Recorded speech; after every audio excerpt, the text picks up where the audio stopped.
Hello and welcome everyone. We'll just have the speaker join in very soon. This webinar is called How to Build Local LLM Apps with Ollama and SingleStore for Mac Security. Thanks for joining everyone. And I'm expecting Akmal to join within 30 seconds. So just hang on, bear with me. And I'm also sending him a Slack message. So yeah, you should know that you are currently in a listen only mode. And if there's anything that you require to ask, you can see a Zoom Q&A button, which is present at the bottom of the console. I think Akmal has joined. Akmal, you're able to hear me? Yeah, I can hear you, Yukti. Awesome. So the And webinar has started, and just feel free to share your screen and you can just go ahead. yeah, Meanwhile, that I do the introduction. Awesome. now So you let me to know this, if, right. Uh, oh, sorry. So, now it says here, Yukti is currently reclaiming host may disrupt breakouts rooms. No, Oh, no, it's all sorry. right. It's all right. Stay co-host. So Yeah. awesome. All right. So, yeah, to the audience, thanks everyone for joining. Once again, you are in a listen only mode. And if you have any questions, you might notice that you have the Q&A button, which is present at the bottom of your console. So, we don't take any questions while, like, if you raise your hand, just use that button and for any active discussion or like if there's anything that you would like for us to cover, or if you have any feedback, suggestions, feel free to connect with me on LinkedIn and you can let me know. And you can obviously, our aim is to answer 100% of the audience questions during the webinars. So if there's anything, just let us know no matter what it is. And yeah, I think the resources will be provided to you in the chat. And I think there's like, Akmal, you can just take it away now. And this is Yeah. all that I had to say. No, And no. Thank you please, for. please, please go ahead. And yeah, as you all might know that we have Akmal, who's a regular speaker at our webinars. He is a technical evangelist here at SingleStore and has been phenomenal uh, at hosting these webinars and actually bringing value to the society in terms, like the tech society in terms of spreading this free resource as a knowledge. So thanks, Akmal, for putting out the uh, content and for everything that basically that you're doing for us. So yeah, please take it away. Thank you so much. Great. Well, thanks very much, Yukti. And thank you all for joining. And apologies for the slight hiccup there. So let me just explain and give you a bit of context. So I just received a new Apple Mac and it's using the Apple Silicon. And so this is my first webinar since I received my new machine. And one of the things, as you know, is that Apple locks down applications. You have to enable this, enable that, grant permissions and access and so on. And so I kind of had to drop out because I had to just allow it access to my screen and microphone and so on. And that was the reason for that. Okay. All right. Well, great. Well, thank you very much again for your time and for joining us. So this is actually, I think I haven't done one of these webinars for a little while. So Yukti's been very fortunate. She's been able to draw upon a awesome crowd of speakers that have done recent events. And so I'm very pleased to be back again doing this one. So thank you all. So as I always do, I check my time. So we are at 6:05 London time. And in terms of the presentation today, how to build local LLM apps with Ollama and SingleStore for Max security. Okay. So if we just let me just make sure that I've got some of my there we go. I'm glad to see that my these tools seem to be working okay. There we go. I see there's a couple of questions in the chat there already. All right. So as far as the agenda is concerned, well, I'll keep it fairly short in terms of the slide content. Okay, we'll just show you some of the demos. And as Yuxi mentioned, so there's some resources that you can access. There's a GitHub repo and a couple of articles as well. Okay, so there are notebooks that you can use. Now, if you're familiar with the single store environment, you'll know that we have this portal, which is the gives you the ability to provision resources on the web, and you don't need to install anything locally. But in this particular case, we are going to run something locally simply because that's the nature of the presentation. Okay, we are trying to host in an environment that is entirely under your control, and today under my control. Okay, but I mean, I'll discuss this a little bit more with you shortly. Okay, we'll see how this is set up. You can run all of this entirely within your own environment. I've got a kind of a hybrid environment, okay, and we'll talk more about that shortly. Okay, so we'll say a little bit about AI and ML with SingleStore, some of the ways that you can use these technologies, retrieval augmented generation for max security. Okay, so if you are interested in this and there are some issues around using external services, let me put it that way, then this may be for you. Okay. So as always, do a little bit of an introduction to the company.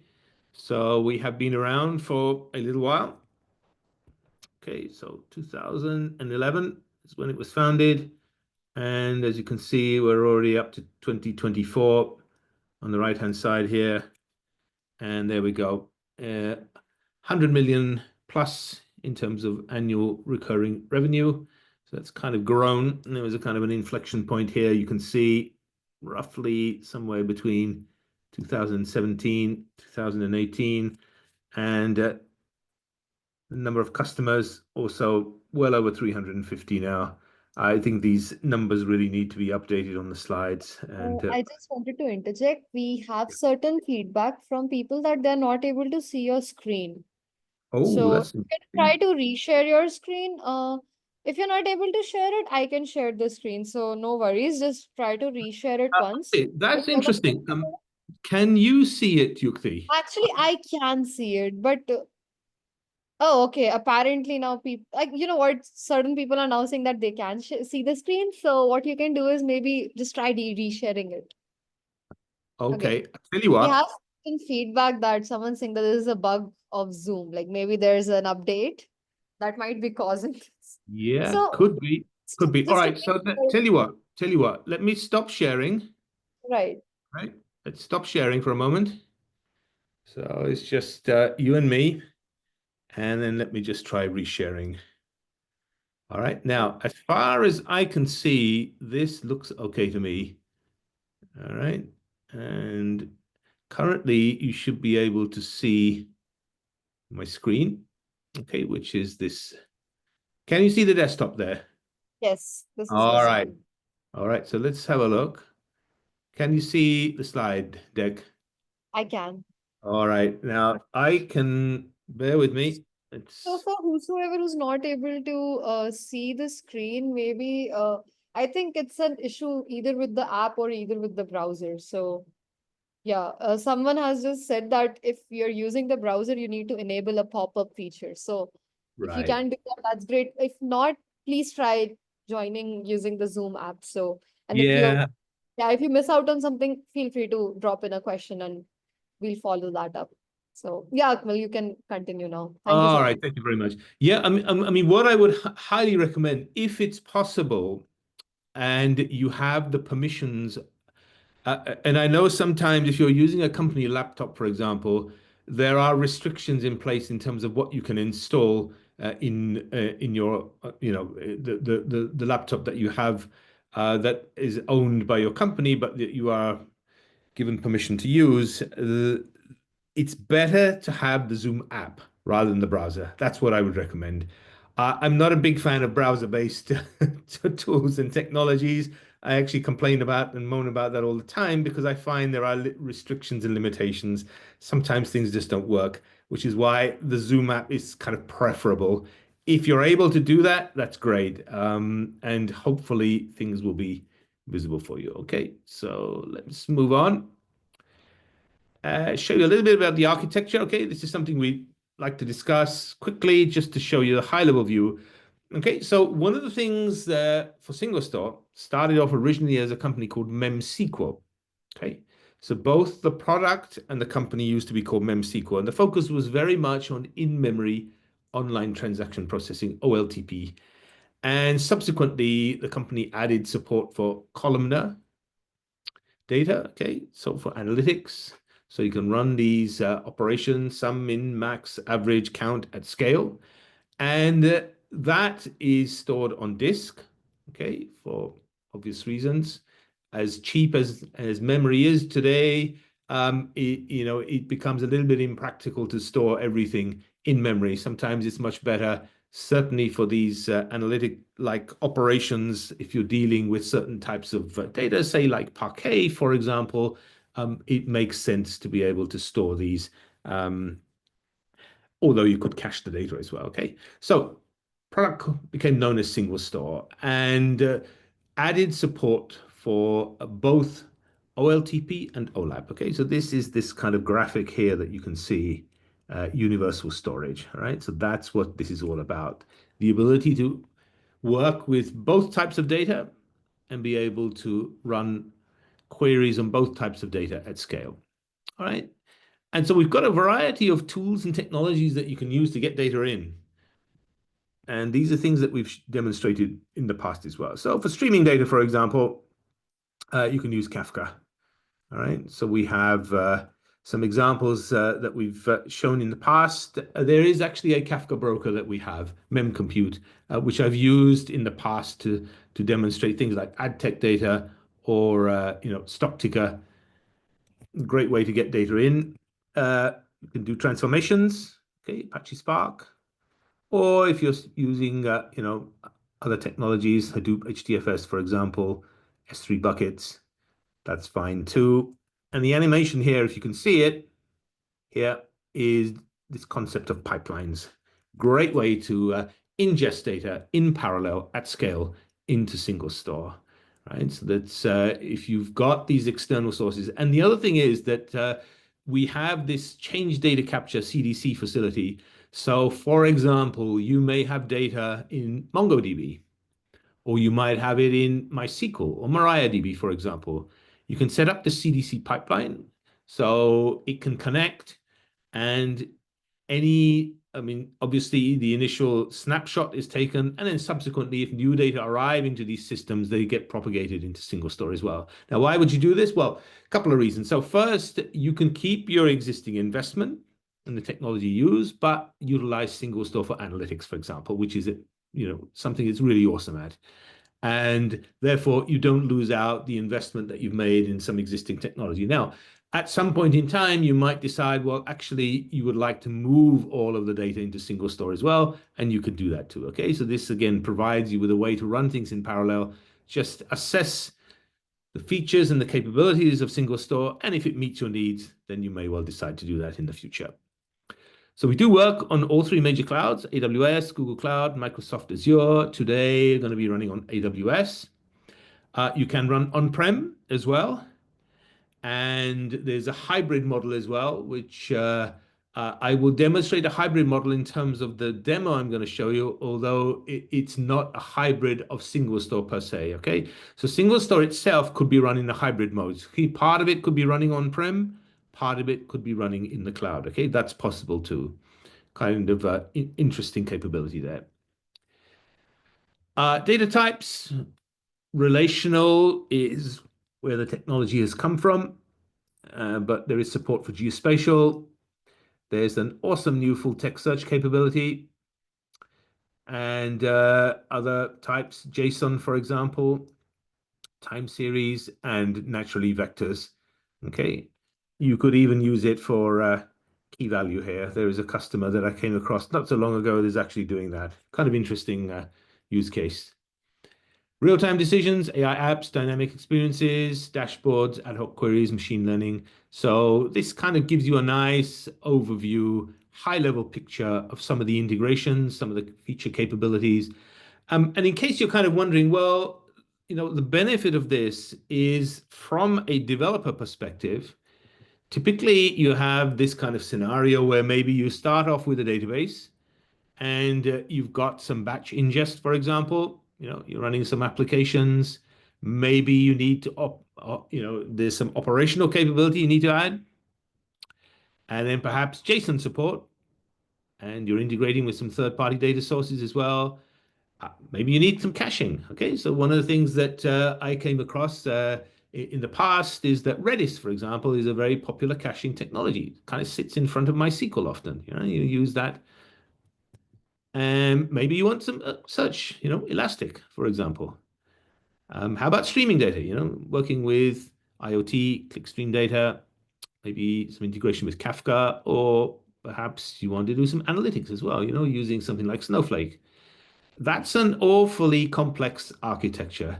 It starts off simple, but very challenging in terms of skill set. Very difficult to find someone that can probably do all of those, all right? So from a developer's perspective, lots and lots of technologies that you have to learn and you have to integrate. And wouldn't it be nice if you could just simplify that process, okay? So not forgetting Spark there as well. And so what SingleStore can do is simplify this database sprawl for you.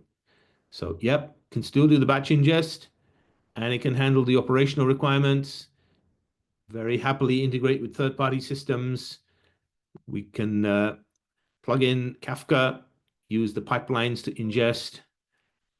Transaction and analytics, we talked about the unified storage, single table type that can deal with both types of use cases, plus all the multi-model capabilities there in the top right that you can see, the relational, geospatial, and so on, all of that. So the benefit for you as a business user is now you have a single product, lower total cost of ownership, reduces your bills.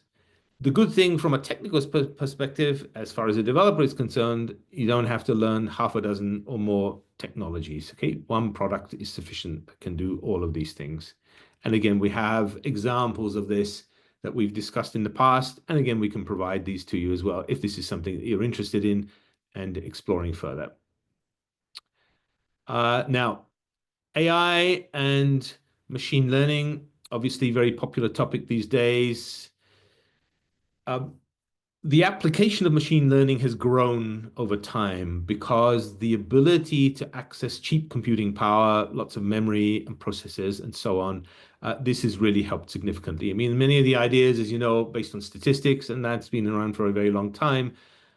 So integrating with these technologies, it's kind of rather important today. I mean, if you want to work at scale and you want to be able to analyze data, build these models, and again, we've demonstrated many examples of this in the past, and I blogged about this as well. So these are just a small sample of some of the tools and technologies we integrate really well with. So for example, things like Apache Spark. I've got a whole series of articles that I wrote earlier this year, showing how we can do that in the SingleStore portal. We have this Python client, it was machine learning libraries, Jupyter-like environment in the portal. Normally we use that for our demos. Today I won't be using that, but I'm going to use a local install of Jupyter. Okay, you'll see why very shortly. We do work with vectors. Okay, so the two vector functions that are supported out of the box, Euclidean distance and dot product. Cosine similarity, very easy to code up using SQL. And if there's anything else that you have, maybe something that you want to use, you can code that up using WebAssembly, okay? This is a very useful feature. And in case you're interested, just very recently, within the last couple of weeks, I wrote an article talking about sentiment analysis of Stack Overflow comments, and that uses WebAssembly, WASM, okay? So this is actually hosted on Google Cloud, and it's possible to utilize that, get your data in, and then use this piece of code that uses something called Veda, okay, which is originally, I think, written in Rust, valence-aware dictionary and sentiment reasoner. So the product treats that as a UDF, as a function, and it just works over the data. Very interesting. And so, literally you can extend the capability of the engine ad infinitum. And it runs in its own space as well. So if there's a bug in your code, it doesn't crash the entire database system. Okay, and of course, working with these LLM providers, ChatGPT and the likes, sort of OpenAI and so on. Okay, today we won't be using that. All right. So RAG for max security. All right, now let's think about a scenario where we would like to utilize something like, say, retrieval-augmented generation. Very straightforward. You've probably seen diagrams of this, since the release of ChatGPT. So the idea is that we have some end user, okay, typically want to ask some kind of question. There is a Gen AI app, and we are utilizing this large language model. We're creating these embeddings, storing it in a database system. Often you might use a vector database system, but SingleStore can very happily store that type of data. And the interesting thing is that SingleStore has actually had vector support for quite some time, right? So it's not something we just added in the recent past because it's popular, but this was actually requested some years ago. And I think originally it was requested by a financial customer that wanted to do some particular types of processing. And so Euclidean distance.product have actually been in the product for a while. It's mature, battle tested, and used in production environments. And then utilizing the capability of the LLM, we can do some search and retrieve, and you'll see a little bit of that in a few moments' time. Okay, so this is the typical flow. Now, the thing is, in an environment where you're relying upon external services, for example, and I'm just picking this not for no particular reason, okay? It's just OpenAI, for example, if you're utilizing their services, and let's say you're not doing it through Microsoft's offering or collaboration with the OpenAI, then you face a slight challenge in that you are sending data to an external environment outside of your control. There are some ways to control this. So, for example, private link, creating these kind of private subnets, VPCs, some ways that you could have a little bit better control in terms of where things run and utilizing these third-party services as well. That could work quite well. And then certainly we have some customers doing that. And so here you can see a simplified diagram where we want to be able to run some analytics, and we've got some data. We can ingest that using pipelines. Okay, we can vectorize, and you could utilize the capabilities of, say, a commercial LLM or something that's open source through maybe the likes of Hugging Face, for example. Today I'm going to be using LangChain as well. Okay, so you'll see that momentarily. All right, so this is one mechanism that you could do. And I think in some situations, for example, in the financial sector, there are some issues that you have to consider. Maybe some legal requirements as well that force you to think very carefully about these kind of architectures and where your data is going. And so having this better control, being able to run this in a private environment, gives you a lot more freedom and flexibility, as well as a lot more control in terms of, your data is not leaking out and moving outside of your environment beyond, and sending to some kind of third party for processing. Now, one of the things that I've mentioned in the past is that we have within the SingleStore environment this compute service. And one of the things that we would like to do and have been working on for some time, and hopefully it will be released in the near future, is the ability to have these models and Gen AI models actually hosted within our environment. There is a kind of proof of concept that we have available, and I've actually seen it working. So, for example, Ollama is run within our environment, and certain models are available, and you can utilize those in the cloud. Okay, so that's something that could work. But again, I realize that for some organizations, okay, that might not be a feasible solution, simply because, again, it is being hosted externally from your environment. But that is something that could be useful in certain circumstances. Okay. I did mention the hybrid cloud, and so here is a little bit of a graphic showing you how this might work. So scenario, retail store, point of sale data being analyzed by BI users, for example, okay? And you've got sort of two parts to this. So you've got the self-managed part, okay, which is running within your environment here. Okay, and then you've got some aspect of it that's actually running in Helios, which is the cloud. Okay, so that's the cloud offering that we have. And then utilizing a couple of technologies here to connect these together. Okay, Kafka, Debezium, for example. And again, you can, there's plenty of documentation on integrations and how you could utilize these. So the setup there is the hybrid deployment, single store self-managed plus Helios Cloud on free shared tier, for example. Aggregator, single store Helios Cloud as hub, CDC out, Debezium and Kafka. Okay, so that could work. And so essentially, I mean, you've got a one-way, it's moving from left to right in terms of the data. Okay, but there's nothing to stop you making that bi-directional. But in this particular case, essentially, you've got the bulk of the data being stored in the cloud, although there is some local processing being done here as well. Okay, so that could be useful for certain scenarios. Okay, now, as far as LLMs and SingleStore are concerned, well, if we take a look at where SingleStore can run, it can run locally. It can run within your environment. You could run it remotely in the cloud. Great. Okay, nothing to install, or the hybrid approach that we just saw in the last slide. That will work well. And similarly for large language models, you could run them locally, which we're going to do today with Ollama.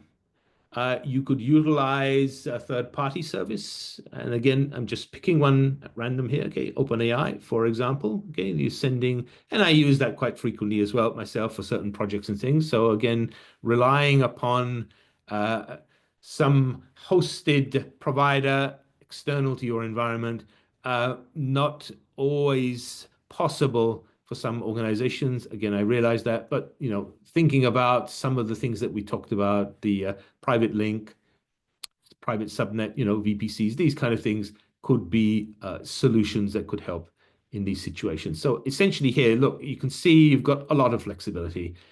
Any one of those combinations is possible, as you can see, and that gives you a lot of freedom and choice. Okay, so let's show you a little bit of code now. Okay, so in terms of what we're going to use is Ollama. Why? Because it's fairly widely known. Okay, it allows you to install locally, gives you this local LLM deployment. Okay, so we can run LLMs like Llama 3, for example, on Mac, Linux, Windows. Wide model support, various models that we can utilize. Okay, and that's useful. Again, gives you choice and flexibility to pick the most appropriate for your problem, and customization and integration. So this works with frameworks like LangChain, Llama Index, and so on, okay, for enhanced functionality. And again, today we'll see it working with LangChain. Actually, I'll show you two. So I'll show you the LangChain example, which is better, okay, because essentially the framework is doing all the heavy lifting, the plumbing, and all of that for you. And then there is another notebook which I won't run, okay, but I'll show you, which is essentially if you remove LangChain from the equation, what would it look like? Well, you end up having to do a lot of the coding yourself, and that can cause significant maintenance, and could be a headache longer terms in terms of managing the code. And the steps to set this up locally, very straightforward, super simple. Again, there's an article, okay, so as well as notebook, and Yukti will share those in the chat so you can take a look at those. I strongly recommend, though, that you utilize either a virtual machine, okay, or you create a virtual environment in order to do this. Saves a lot of time. The only thing that you're going to need for this particular, to replicate this particular example, and again, it's your choice, okay? So you can actually install SingleStore locally if you wish to do so. So once you create an account on the portal, portal.singlestore.com, there is a section which gives you access to a license, and you can install a 4-node version free of charge, okay? So that's one way that you could do it. in my case, I don't have sufficient resources to be able to do that. I could potentially install a 2-node version. Okay, that would work. But again, because I've got other things running in this environment, my Mac is not going to be the ideal way to run this. But essentially, we just need the username and password from our cloud environment, okay, because it's going to be a little bit of a hybrid setup. I do need to create the database, okay, or in the free shared tier, a database is already created for you, in which case you don't need to do this step, okay? So that would be, let me have a look. Okay, this would be unnecessary, okay? You would just essentially take the name of the database that is already available for you in the free shared tier and just plug that in. And then locally in this Linux box that I have, this virtual machine, I mean, I just installed Jupyter Notebook. And Ollama is dead simple. So this is the specific command if you want to run it in Linux. Okay, there are equivalent commands if you wish to install it on a Mac, if you wish to do so on a Windows environment as well. So it will download that. There is a server that runs as well. And then all I need to do is that because I've got my SingleStore instance running in the cloud, I need to be able to tell my notebook, my Jupyter environment that I've got running locally, where to find it, how to connect to it. And so it's just an export here, plugging in the details. And again, all of this is documented in the short article that accompanies the notebook. Okay, so just need the password, the host, and again, just plug in the appropriate database name, whether you choose to create that yourself, or if you use the free shared tier, you wouldn't use this. Okay, you just plug in the name that you're already assigned. And that's it. Just launch the Jupyter Notebook. It's as simple as that. So you can see, what's that? 1, 2, 3, 4, 5, 6, 7 steps. Very straightforward. Nothing particularly hard there. You may have, some of these steps already done, and literally that will get you up and running. Okay, so at this point in time, let me stop this now for a moment. Okay, and then just switch to this. Okay, this is the virtual machine, and just make this a bit bigger here. Okay, so there we go. And just hopefully you can see this. And again, please let Yukti know if you can't, so that at least, oh, that's not a good, don't send. There you go. Sorry about that. It's not see an error like that often in Linux, but something obviously upset it. Okay. So this is, let's have a look. It's Ubuntu. It's a 64-bit ARM. Okay. And this is version 24.10 that I'm currently running. And that sequence of 7 steps that I showed you in the previous slide, well, I went through exactly the same myself. And this is just Jupyter running now.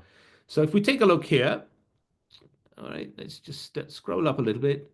There we are. So here in this environment, this is running locally to me. I have Ollama installed locally as well. And what I'm doing here is simply using LangChain. Okay, so hence the use of these imports here. All right, so I'm going to use something called mini LM here in order to create the vector embeddings. That's a very small 45 megabyte download roughly, okay? And the thing that takes a bit of time to download, but remember, this is a one-off operation. So as long as you don't uninstall, or if you're using a virtual machine, don't go to a previous snapshot and kind of remove everything, is actually getting the main LLM. In this case, I'm using Llama 2 here. So this takes a bit of time to download. It is used to be a 3.8 gigabyte download. So it does take a couple of minutes.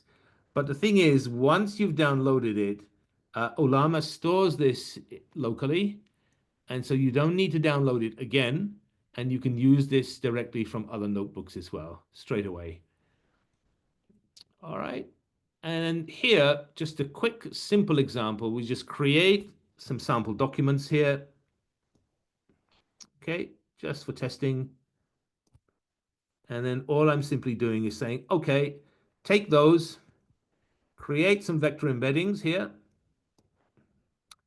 Okay, and then we determine how many dimensions these are. I think it's about 384 or something. It's mini LM creates. If you're using OpenAI, for example, it would be 1536 or something like that. And then here we just utilize LangChain, and this is the kind of the magic, if you like. So it's storing the original documents, storing the embeddings. Okay, so let me just highlight those for you. Okay, so we're storing the documents, we're storing the embeddings. There's the table name, which if it doesn't exist, it will be created. What's the distance strategy? So by default, it will use dot products, but I've decided here I'd like Euclidean distance. Okay. Use vector index. So in this particular case, it will create the vector index in the database for us as well. Okay, that's ANN.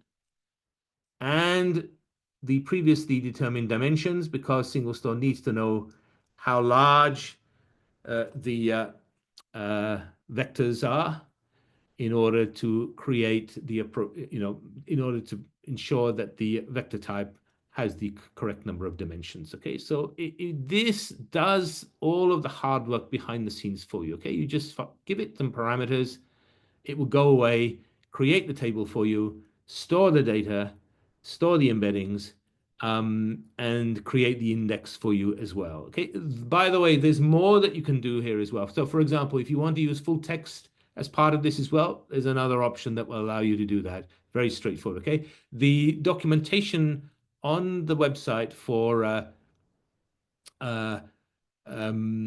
LangChain will give you all of those details. Okay, so just search for SingleStore there, and you will find that information. And then very, very straightforward here. So remember, this is being stored in the cloud now. So there was an environment variable, if you remember from the slides that I showed you, that points to my instance. Well, you'll see there's no reference to that here. It's because it picks it up automatically from the environment, okay? And that's how the magic works. And then once that's done, we can then ask things like this, questions of the data. So this just says what animals are llamas related to. So it does a similarity search, returns the result, and we get the best match here, okay, which is shown just there. Okay, and then once that's done, and remember again, this is all running locally, as far as the mini LM and the LLM itself, which is Llama 2 in this particular instance, but the data are being stored through a secure connection in the cloud. Equally, I could have that SingleStore instance running locally, but as I mentioned earlier, I simply don't have the resources to be able to do that within this particular environment that I'm currently running in a meaningful way, okay? And then finally, we make use of the LLM here as well, and then ask it, well, take that and then do a bit more, give us some more data about this. So it gives you a whole load of additional information about llamas down below here. Okay, this is the response. Now, as I mentioned, there's two very slow parts to this. Okay, again, my environment is not ideally suited for this. Typically, if you want to use this on a sort of production sort of scale, you would allocate significantly better resources than I've got for my particular laptop. So the two things, as I mentioned before, that will run quite slowly if you do this is firstly this download here, which is in this case Llama 2, and then secondly, when you're querying the data, let's just scroll down a bit here, asking this question, this takes a little bit of time as well in terms of evaluation as well before you get this answer back. Okay. Okay, so that is very, very straightforward. As you can see, from a developer's perspective, it's a breeze. Super simple to code. The framework does all the heavy lifting for you. I've got Ollama serving this mini LM and Llama 2 locally within this environment. And again, no cost, well, one-time cost, okay, in the sense that, yes, I do need to download them and have them installed locally. But once that's done, I don't need to keep re-downloading this again. And let me just quickly show you the equivalent if we didn't use LangChain. So again, this notebook is available for you to have a look at. So there you can see a bit of a sad face there in terms of the extra work that you as a developer would have to do. So again, we start off with the same process. And because both of these have been downloaded, the response here is just super fast. It doesn't have to go through the process of grabbing these again, they are already available. Okay, so but it just says the status success, just tells me that they are already there. So no delay there. Same set of documents there, you can see, exactly identical. Here, we had to do a little bit more work in terms of generating the embeddings here, okay, because it needs to be in the correct format. By default, SingleStore expects them to be 32-bit floating point numbers. So we make sure they meet that requirement.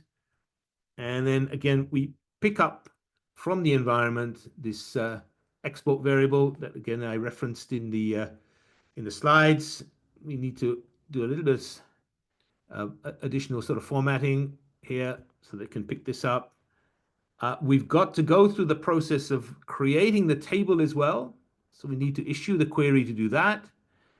And then here you can see there is this vector type, which again, we've determined the number of dimensions that we need above, and we simply substitute that here to ensure that the table can accommodate those embeddings correctly.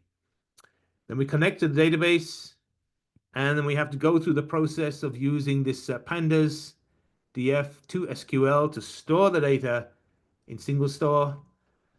We've got to add our vector index as well, okay, here.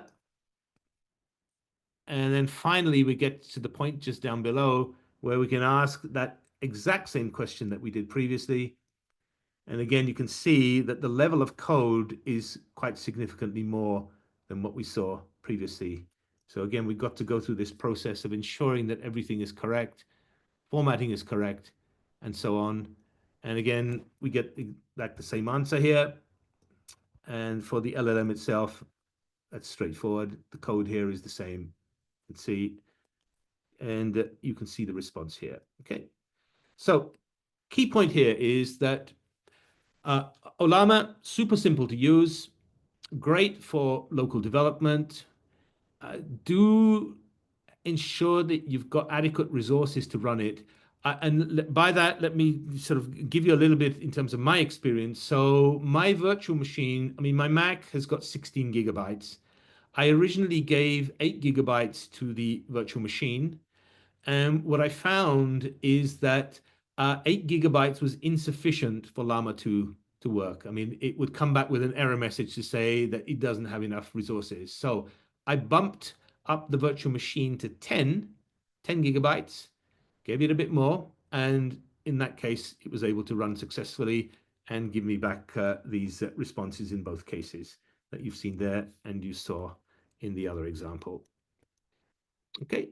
SingleStore is running securely in the cloud, and we are connected to it. Let's just get back here. There we go. And let's just shut this down. Okay. Take this back here. Okay. So let me just kind of summarize what we've seen. All right. So benefits of this, well, why would you want to use it? Well, hopefully I've convinced you that what this will do, it will give you greater control and privacy. None of this is being sent to any kind of third party in terms of generating the embeddings or using the large language model. It's mine. It's under my control, runs in my environment. This reduces risk of unauthorized access or data breaches. Okay, that's better. Cost effective. Avoid subscription fees or usage-based billing. The quality of these open source LLMs, which the likes of Meta and others are releasing, is just getting phenomenal. I mean, they are as good, if not better, than the commercial offerings. Okay, you will find lots of possibilities. There's many different vendors are offering these. And you've got the likes of Hugging Face as well, which are serving these as well. Faster inference times and reduced latency eliminates the need to communicate with remote servers, benefiting real-time applications. Okay, that could help. Bear in mind what I did say, though, that because this is a laptop, it's not ideally suited to acting as a kind of a server for large language models.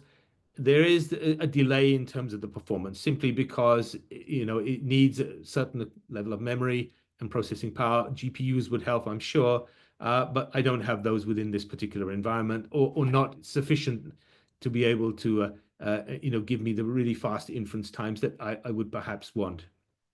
That's something to think about. Customization and fine-tuning. Users can modify the model architecture, optimize performance, integrate with existing infrastructure to suit specific use cases. Again, gives you a lot more flexibility and choice, okay?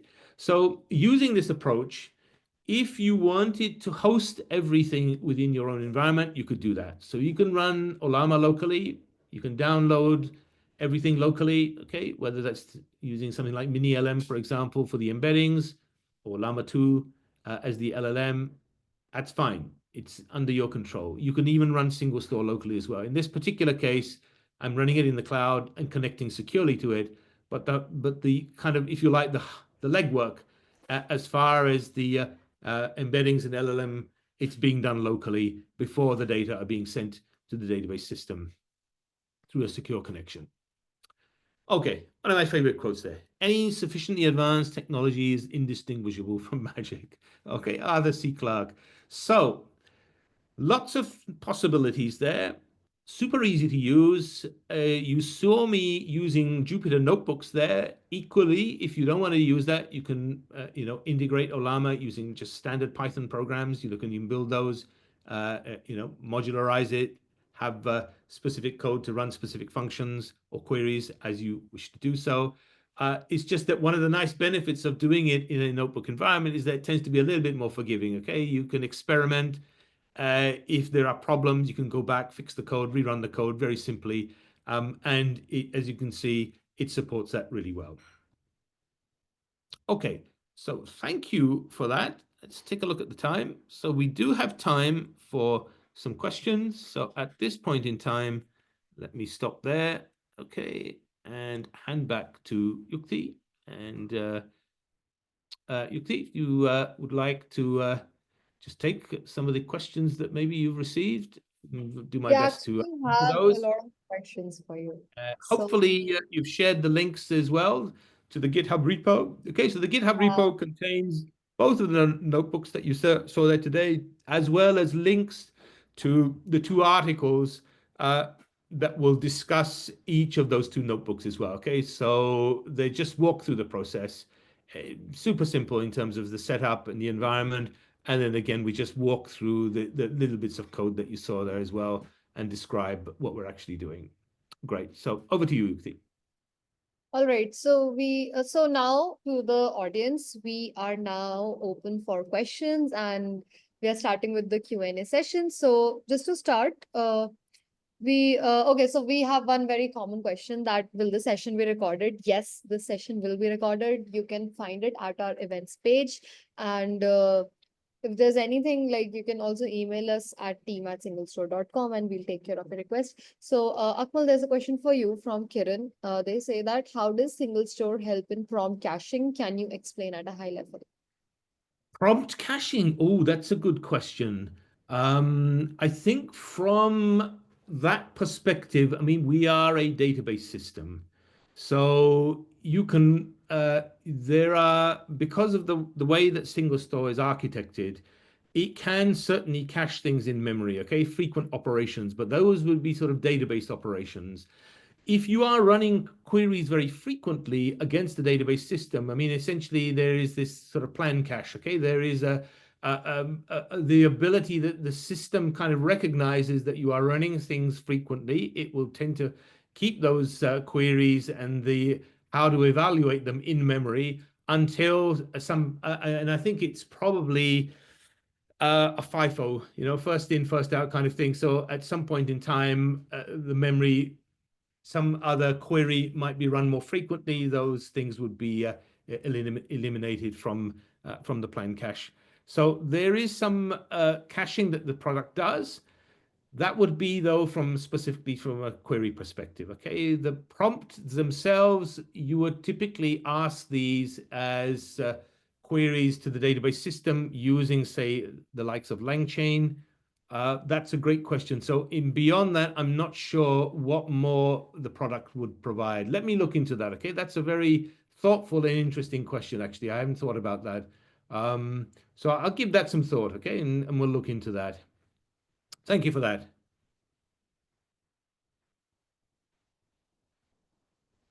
I think I was on mute. So yeah, moving That's on okay. to the next question, we have one very interesting question from Shaji Nathan. They say that how can I add graph database like capabilities on top of SingleStore?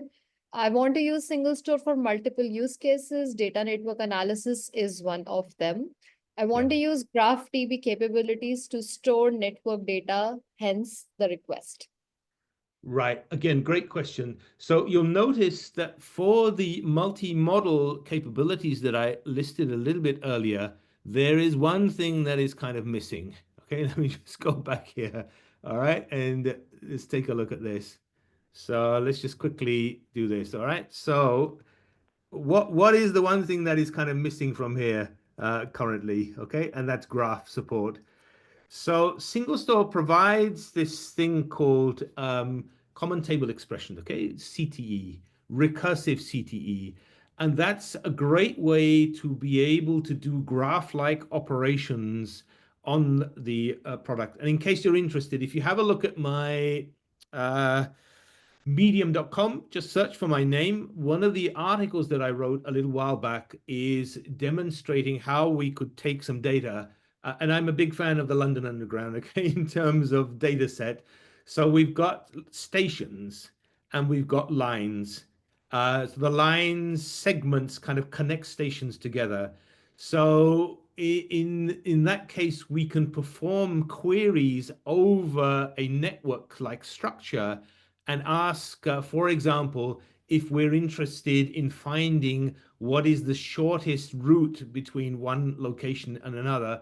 Something like this will work very efficiently and can do these kind of graph-like operations across it. Now, will SingleStore actually support a proper, in quotes, graph database? I'm not sure at the moment. It has certain engineering challenges. We have demonstrated integration with, say, GraphQL and other technologies as well. Sometimes it's very easy to be able to plug these in and to utilize those capabilities. But if you think about it, there are packages out there, and here in particular, I'm thinking of something called Networks, which is a great Python library that allows you to model connections. So, for example, things like rail networks, road networks, flight paths, airports, these kind of things. You can model these as graph structures and in terms of nodes and connections, and that can work really well. And again, I've demonstrated how easy it is to use that with SingleStore. So that would be a possibility. Okay, so we've got a couple of options there, as you can see. So use the recursive CTE, for example. That will work well for certain problems. Equally, you can plug in some of these external sort of libraries as well. Networks is a good example. Awesome. I've used it in the past as well for sort of geospatial.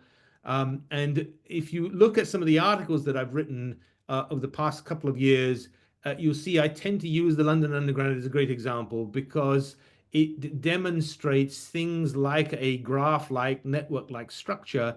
And then, for example, if you want to find things like the shortest path between one location and another, it can do that for you and traverse that structure in order to retrieve the data for you. So that might work for you as well.